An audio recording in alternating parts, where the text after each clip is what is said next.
আসসালামু আলাইকুম, welcome to Tabassum kitchen. আজকে আমি তেলাপি মাছ আর টমেটো দিয়ে একটি রেসিপি নিয়ে চলে এসেছি। তো এখানে আমি নিয়েছি টমেটো, পেঁয়াজ, কাঁচামরিচ আর তেলাপিয়া। এখানে 3টা তেলাপিয়া আছে আর 2টা ফিশ নিয়েছি, আমি ছোট করে সাইজ করে নিয়েছি। তো চলুন আমি আপনাদেরকে দেখাচ্ছি। সবাই আমাকে লাইক, কমেন্ট, শেয়ার করবেন। এখন আমি মাছ ভাজার জন্য লবণ দিয়ে দিব, হলুদের গুঁড়া ভালোভাবে মেখে নিয়েছি ভালোভাবে। এখন আমি চুলাতে প্যান কড়াই বসিয়ে দিব, তেল দিয়ে দিব। তেলটা একটু নাড়াচাড়া দিয়ে নিব।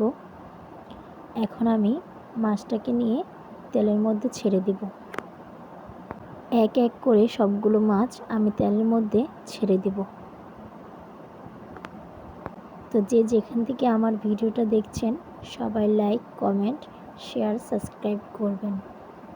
তো এখন আমি মাছটিকে উল্টে পাল্টে দেব যেন মাছটি ভালোভাবে হয়ে নেয়। আমি আবার মাছটাকে একটু কড়াভাবে লাল করে ভেজে নিয়েছি। এখন তুলে নেব বাটিতে। এখন মাছ ভাজাটাকে আমি তুলে নেব।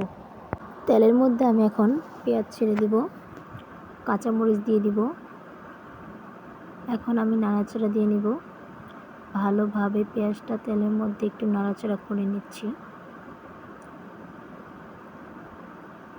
এখন আমি স্বাদ মতো লবণ দিয়ে দিব, হলুদের গুঁড়া, মরিচের গুঁড়াটা দিয়ে এখন আমি ভালোভাবে নাড়াচাড়া করে নেব।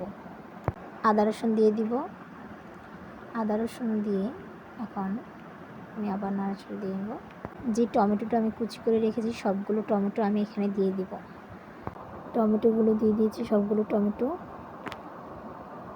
এখন নাড়াচাড়া করে আমি 1 কাপ পরিমাণ মতো পানি দিয়ে দিব। এখন আমি ঢাকনাটা ঢেকে দেবো। 5 থেকে 10 মিনিট পর ঢাকনাটা তুলে 10 মিনিট পরে ঢাকনাটা তুলে নিলাম। আমার কষানো হয়ে গেছে। এখন আমি যে ভাজা মাছগুলো এক এক করে মাছগুলো আমি দিয়ে দিব।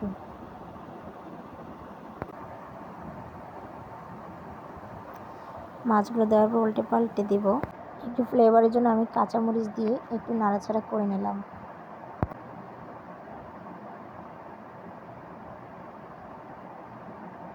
তো এখন দেখতে পাচ্ছেন আমার অলরেডি মাছটা হয়ে গেছে।